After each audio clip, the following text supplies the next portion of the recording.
Hello, eager learners, and welcome to week 3 of English 101. Congratulations! You made it 3 weeks in. Feels good, doesn't it? Made it through the first 2 weeks. Smooth sailing from here, I'm sure. So let's take a look at the calendar. Hopefully by now you've kind of oriented yourself to the class. You know where things are located. You're feeling more comfortable with how to complete assignments and interact with each other and interact with me. I will continue to do these videos on Monday mornings for you just to give you a brief overview, remind you where things are, and answer some of the FAQs or frequently asked questions that I've had in the past to hopefully get ahead of any troubles you might have. So let's jump right in and talk about this week. This week, we get to continue reading Murder on the Orient Express. We're going to finish it this week. Oh my gosh, guys. Like, I am so excited for you to finish this book. It's a good book. It's really good. The last couple chapters, I love the reveal. I love how Poirot deals with the reveal. I think it's very human, and I think it's something that I would struggle with. So like I'm able to identify with the characters, and I hope you are too, because there's some really interesting, very deep, like human-rooted questions we get to deal with here. What is justice? What is revenge? How on earth do we tell the difference? And is our motive justified? Like, if somebody deserved to get murdered, is it okay? You know, like, big questions we have to ask ourselves, because as you're reading through the book, hopefully this isn't a spoiler based on where you're at, because we looked at the Lindbergh Tragedy in the previous weeks, where Charles Lindbergh's 2-year-old son was kidnapped and murdered. And that was the basis for this novel. That's what inspired Agatha Christie to write it. As a parent, I have 2 toddlers. If somebody hurt any of my babies, you best believe they're not going to be living and breathing on this earth for very long. It is kind of how I feel about it. So I kind of get it with some of the characters. And I'm really excited to see what you guys think. It's such a good book. The movie versions, there are 2 movie versions, also very excellent. Both of them depart from the novel kind of weirdly in places, but the drama is all there, which is very fun. And so I just rewatched the Kenneth Branagh one. And if you guys haven't had a chance to watch that yet, it is a star-studded cast. It's got the guy who plays Olaf in Frozen, so that's fun.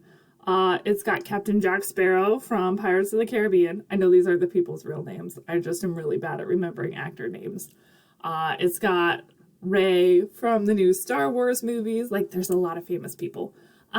So if you like movies, it's a very good movie. There's some weird choices, but it's a very good movie. And it's got a great reveal at the end.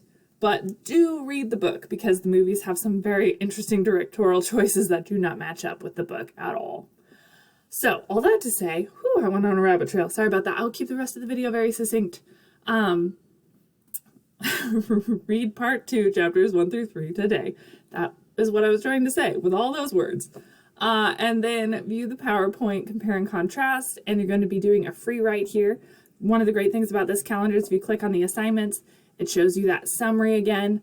If you click on this top link here, it will take you to the assignment itself, so you can do it there, which is great. It's a big time saver. So you've got that assignment coming up. You're going to be reading more of Murder on the Orient Express. Then you're going to be watching some videos I made for you on how to write this essay and what kind of things the prompt is looking for. And then you're going to be answering some reading questions on an additional article that's going to help you here. And that article is called Is That a Symbol? And you will just answer a couple questions here from that article in the discussion boards. Then we're going to be reading the end of the book, which is so exciting. And then we're going to be working on the thesis worksheet, which is also very exciting. I am going to, in fact, give us a bit more time on that, though. So I'm going to move that to Sunday. And then you're going to start drafting your essay. I've got some information on documenting sources in MLA format that you can keep drafting, and we're going to peer review next week. So that's a little heads up for you where we're headed. So many fun things coming our way. So prepare yourself because the essay's coming, the end of the book is coming. So if we take a look at our class, I want to show you some of the helpful things that are available for us in the modules tab for this assignment, because I want to make sure we have all the tools we need to be successful. So scroll down to the Project 1 Murder on the Orient Express folder.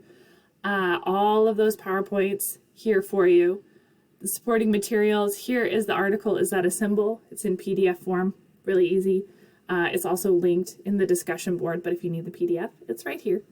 The psychological approach to justice and revenge. This article is absolutely freaking fabulous and will help you write your essay so much. So if you haven't read it yet, do make sure to read that. It's gonna be a game changer when it comes to the essay.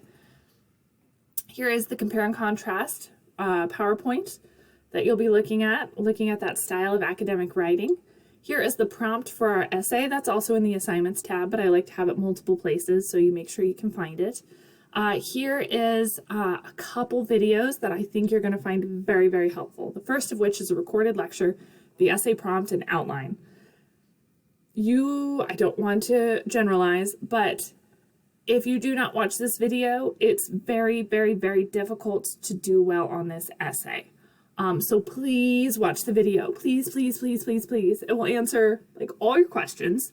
And I will walk you through the outline for the essay, like step by step with examples. So it's going to help you so much. The people who watch this and follow the outline carefully generally do pretty well on the first essay in general statements. Those who do not watch the essay video generally do not do terribly well, and I can track who's watching it because Canvas is awesome. So it gives me a good heads up on who's actually watching the videos. So please watch this one. It's very important. And then the thesis worksheet walkthrough lecture. You're going to be doing the thesis worksheet this weekend.